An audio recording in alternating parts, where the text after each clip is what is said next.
श्री कपिल खन्ना जी से आग्रह करूंगा, कृपया वो मंच पर आएं और हम सब लोगों को अभिभाषण करके हमारा मार्गदर्शन करें और हमारी विचार का जो लोटा मंचता रहना चाहिए, संघ में कहते हैं ना, तो मेरा भाई साहब से आग्रह है कि थोड़ा सा हमारा मार्गदर्शन करें।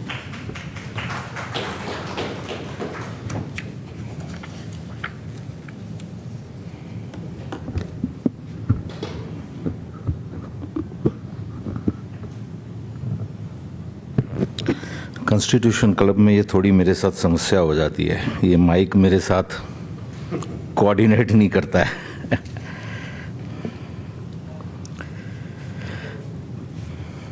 लोक पहल दिल्ली प्रदेश के इस सुंदर कार्यक्रम में मेरे साथ मंच में उपस्थित हैं आज के इस कार्यक्रम के अध्यक्ष प्रोफेसर कमलेश मिश्रा जी। आप पूर्व कुलपति हैं और ख्याति प्राप्त अर्थशास्त्री हैं।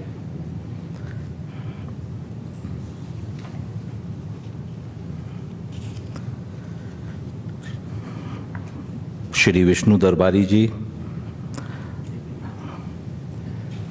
जी national highway authority of India के अंदर अपने कार्यकाल में इन्होंने अनेक कीर्तिमान स्थापित किए हैं। समाचार पत्रों में और आर्टिकल्स में तो हम पढ़ते रहे हैं। आज इनके सुंदर विचारों को भी यहाँ पर हम सबको सोपान करने का सौभाग्य मिलेगा।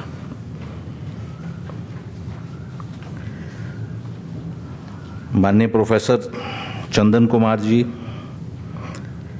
अभी हमने उनका बहुत सुंदर संबोधन सुना। सीधे साधे भोले भाले, भारी भरकम, आसान मुश्किल, अनेक शब्दावलियों को हमने बड़े आनंद के साथ और उनके कैसे कैसे मतलब भी निकल सकते हैं, मेरे अज्ञानी को तो समझ नहीं आए। सत्य कह रहा हूँ। चंदन जी भाई साहब के साथ एक बार मैं समय लूँगा, घंटा डेढ़ घंटा आराम से बैठूँगा, आपके विचारों को बिल्कुल सुनूँगा। हमारे इस लोक पहल के राष्ट्रीय अध्यक्ष प्रोफेसर BL आर्या जी के साथ मुझे सौभाग्य नहीं मिला ज़्यादा समय बिताने का, और आज आपका संबोधन भी बड़ा टू द पॉइंट रहा। कभी भविष्य में आपके साथ में और आराम से सुनने का सौभाग्य मिलेगा। डॉक्टर विजय कुमार जी ने यहाँ की भूमिका रखी कार्यक्रम की और बड़े सुंदर शब्दों में हमें लोक पहल की क्या, हमारी इस संगठन के बनाने के पीछे क्या सोच है और हमारे क्या उद्देश्य हैं उसके बारे में बताया।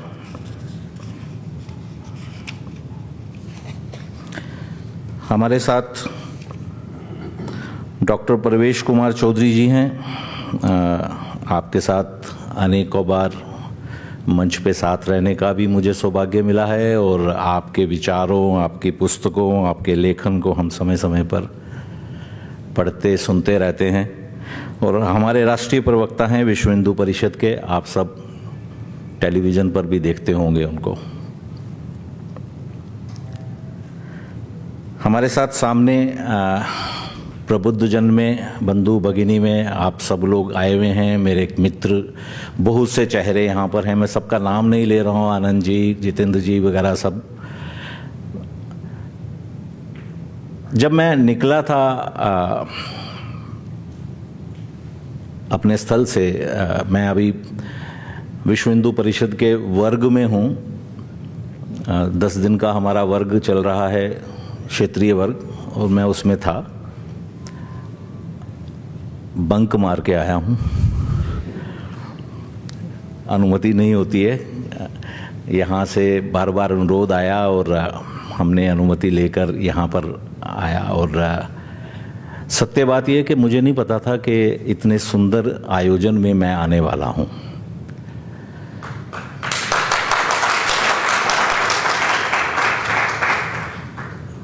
ये सौभाग्य होता है हमारा कि हमें ऐसी सुंदर ऑडियंस, ऐसे बुद्धिजीवी गण और हमारे साथ मंच पर ऐसे थिंकर्स हों जो कि हमें अपनी वाणी से अच्छे पाथ्य पहुंचाएं, अच्छे संदेश पहुंचाएं। नहीं तो कार्यक्रम होते हैं, चाहे उनको हम श्रद्धांजलि सभा कहें, चाहे और सेलिब्रेशंस कहें, तो कार्यक्रम होते हैं सिर्फ पुष्प पहनाया और दीपों प्रज्वलन किया और धन्यवाद किया और ख़त्म हो गया। सबसे पहले तो मैं लोक पहल को बधाई देना चाहूँगा कि आपने इस अवसर का सदुपयोग किया और उसमें इतने सब बुद्धिजीवियों को बुलाया, जिससे हम सबको एक समझने का, आज के परिप्रेक्ष्य में अपने जीवन को बिताने का और हम क्या कार्य कर सकते हैं उसको करने के बारे में एक नई सोच देने का, सोच प्राप्त करने का अनुभव मिल रहा है।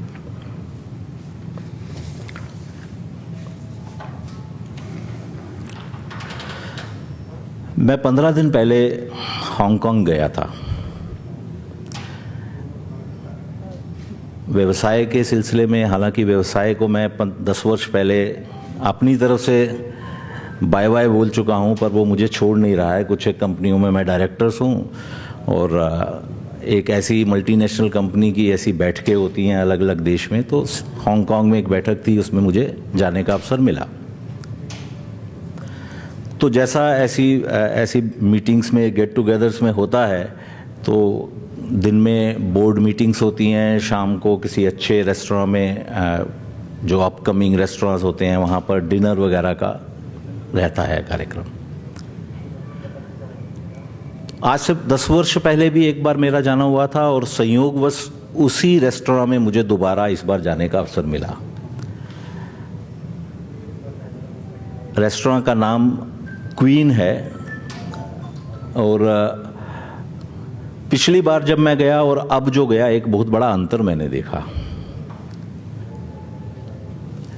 ये जो रेस्टोरेंट है, ये वहाँ पर एक ऐसा स्थान है जो पहले वहाँ की मैरीन पुलिस का हेडक्वार्टर होता था और उस हेडक्वार्टर के अंदर उनकी जेल भी बनी हुई थी।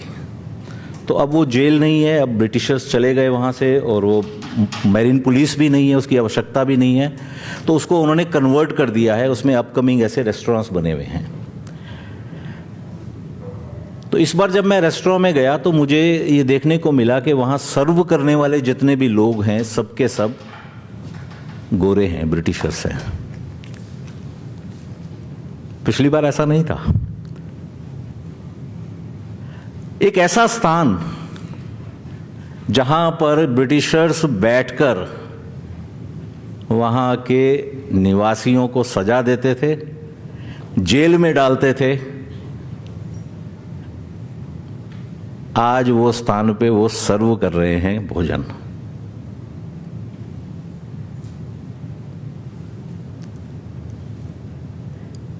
ये परिवर्तन कैसे आते हैं स्थानों में, कैसे परिवर्तन आते हैं राष्ट्रों में?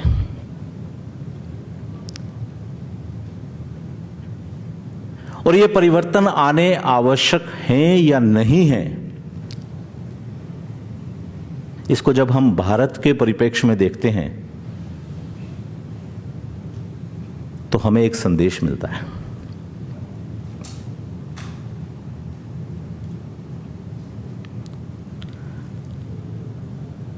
आज के भारत में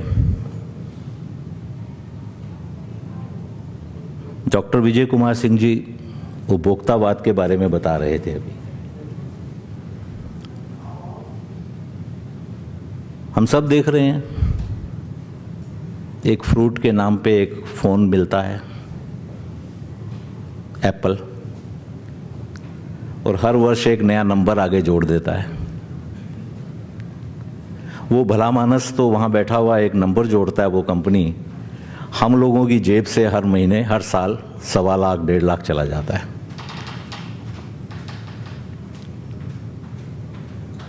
हम कितना भी रोकना चाहें,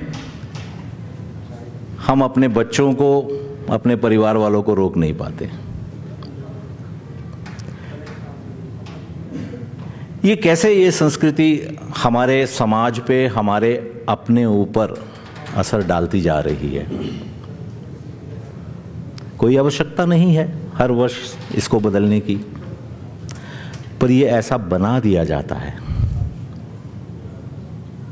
हम यहां बैठे हैं,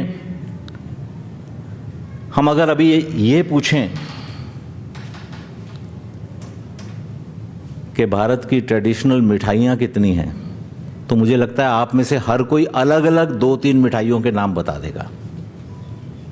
सौभाग्य से हम ऐसी प्रबुद्ध जनों के बीच में बैठे हैं कि सबके सब अलग अलग राज्यों से आए हुए हैं और सब ने अलग अलग तरीके से अपने यहाँ पर सारा ज्ञान बटोरा हुआ है। पर उसके बाद भी जब दिवाली आती है तो कुछ मीठा हो जाए तो क्या होता है?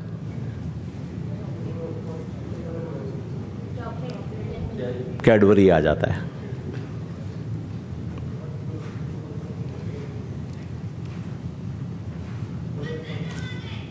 हम सब लोग अगर अभी अपने त्योहारों को गिनना शुरू करें तो मुझे लगता है कि हम सब लोग 2-2, 3-3, 4-4 त्यौहार, अलग अलग त्यौहार बता देंगे। भारत में इतने त्यौहार हैं। उसके बाद भी बहुत से त्यौहार ऐसे होंगे जो रहते हैं। हमारा देश इतनी विविधताओं से भरा हुआ है। हमारे देश को नेशन ऑफ डाइवर्सिटी भी कहा जाता है। मैं इससे इत्तेफाक नहीं रखता। मेरा ये मानना है कि हमारा देश, भारत देश, नेशन ऑफ डाइवर्सिटी नहीं है। In fact, we are a nation which celebrate diversity. दोनों में बहुत बड़ा अंतर है। जब हम पाश्चात्य चश्मे से अपने भारत को देखेंगे तो हमें लगेगा नेशन ऑफ डाइवर्सिटी, और जब हम भारतीय चश्मे से अपने देश को देखेंगे तो हम सब मिलकर अपनी डाइवर्सिटी को, अपनी विविधता को सेलिब्रेट करते हैं। हमें यह देखने को मिलेगा।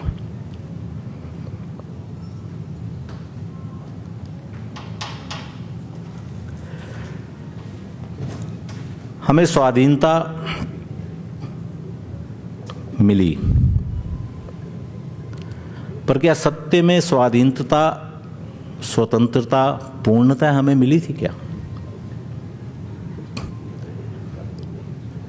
अनेकानेक जो प्रश्न हमारे सामने आते हैं, जैसा पहले था जस का तस वैसे ही आगे चला।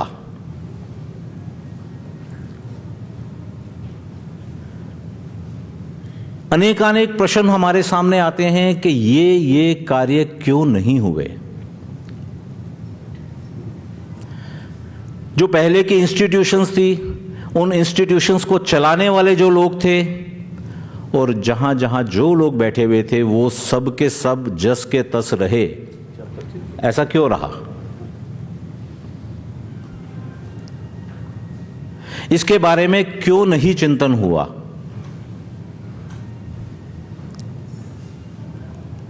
परिवर्तन क्या हुआ? आवश्यकता क्या थी?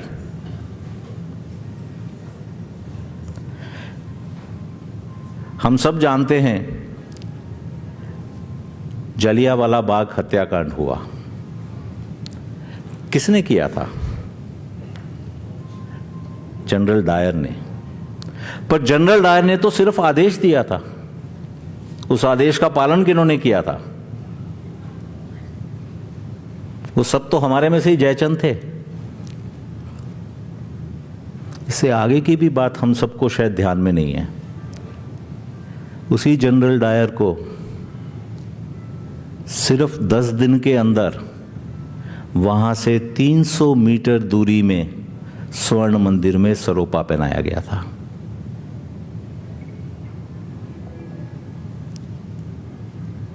कौन थे वो लोग?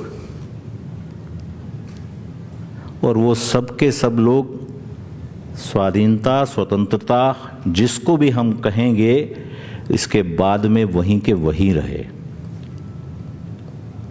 अंग्रेज राज कैसे कर रहे थे हमारे ऊपर?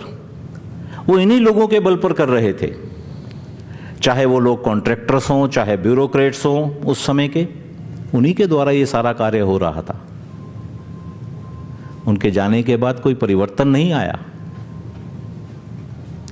बल्कि वो पहले से ज्यादा निरंकुश हो गए, पहले से ज्यादा लूट के भागीदार हो गए। जो कॉन्ट्रैक्टर्स थे, जो भी काम होते थे, जो भी यहां से लूट होती थी, उस लूट के हिस्सेदार होते थे, अब वो पूरे के पूरे भागीदार बन गए, मालिक बन गए। ये परिवर्तन होने की आवश्यकता थी। ये परिवर्तन तभी होना था जब हमारी स्वतंत्रता के बाद जिन्होंने हमारा नेतृत्व लिया, वो भारतीय चश्मे से भारत की समस्याओं का समाधान करते हुए भारत का प्रशासन चलाते। आज जो हम समस्याएं देख रहे हैं, इनके पीछे मूल कारण यही रहा है। इसके बाद भी हमारी सभ्यता, हमारी संस्कृति, हमारे विचार, हमारा समाज जिस तरह से सैकड़ों वर्ष से संघर्ष करता रहा, इसके बाद भी अपनी मूलभूत कैरेक्टरिस्टिक को बचाकर निकल पा रहा है। उसके पीछे हमारे पूजनीय संतों, हमारे धार्मिक गुरुओं और हमारे कुछ बुद्धिजीवियों का योगदान है। मेरा ये मानना है कि हमारी संस्कृति और हमारे विचार जो हम तक सहज भाव से आए हैं, वो आगे बढ़ाने की आवश्यकता हमें है। जो हमारे पूजनीय गुरुओं ने, हमारे धर्म गुरुओं ने, हमारे संतों ने और हमारे पुरखों ने जिस ज्ञान को हम तक पहुंचाया है, उसको आगे बढ़ाने की हमारे लिए आवश्यकता है। जिस सहजता के साथ हम अपनी संस्कृति, अपने धर्म, अपने विचारों को अपने परिवार के अंदर लेके चलते हैं, जिस सहजता से हम मंदिरों में जाते हैं, जिस सहजता से हम बड़ों को आदर देते हैं, वो आगे आने वाली पीढ़ी में वो नहीं नजर आ रहा है। ये उपभोक्तावाद आगे आने वाली पीढ़ी में ज़्यादा फैल चुका हुआ है। उसको दूर करना और उस चैलेंज को एक्सेप्ट करके उनमें उन सहज भाव को लाना, ये हम सब का कार्य है। आज हम यहाँ पर एकत्रित हुए हैं ब्रह्मलीन महंत श्री अवेद्यनाथ जी की जयंती पर। महंत अवेद्यनाथ जी का योगदान आज के इस भारत में हम बिल्कुल भी नहीं भुला सकते हैं। उनके द्वारा किया गया कार्य जो उन्होंने वहाँ पर अपने आश्रम से, गोरखनाथ धाम से फैलाया, और हमारे लिए विश्व हिंदू परिषद के लिए तो वो ध्वजावाहक हैं। हमारे राम मंदिर आंदोलन के अंदर हमारे अग्रदूत रहे हैं, हमको मार्गदर्शन देने वाले रहे हैं, और उन्हीं के ही मार्गदर्शन में जो सैकड़ों वर्षों का संघर्ष था, उस संघर्ष से हमने विजय पाई। और हमारे सामने आज हम इस स्थिति में हैं कि विश्व हिंदू परिषद की तरफ से आप सबको हम निमंत्रण दे रहे हैं कि आप आने वाली मकर संक्रांति में हमारे साथ चलिए। प्रभु राम के भव्य मंदिर अपना कपाट खोल रहे हैं, प्रभु राम के हम सब मिलकर दर्शन करें। महंत अवेद्यनाथ जी की इस जयंती पर उनको शत शत नमन करते हुए हम सब यहाँ एकत्रित हुए हैं। मैं आप सब से यही अनुरोध करूँगा कि हम सब यहाँ से ये निश्चय लेके जाएं कि भारत जो अब जाग चुका है, अब आगे बढ़ रहा है, विश्व गुरु बनने की तरफ आगे जा रहा है, उस सब में हम मिलकर योगदान दें। और जो पहले हमसे गलतियां हुई हैं, उन गलतियों को हम आगे नहीं दोहराएं। भारत को अपने मूलभूत हमारे कैरेक्टर के साथ में हमें पूरे विश्व में फैलाना है। विश्व को हमने संदेश पहुंचाना है कि हम सब मिलकर इस विश्व में शांति लाएंगे, सुख बढ़ाएंगे, एक दूसरे का ध्यान रखेंगे। इस संदेश के साथ हम यहाँ से जाएंगे तो हम सबका यहाँ आना सकारात्मक होगा। इसी के साथ ही मैं अपनी वाणी को विराम दूंगा।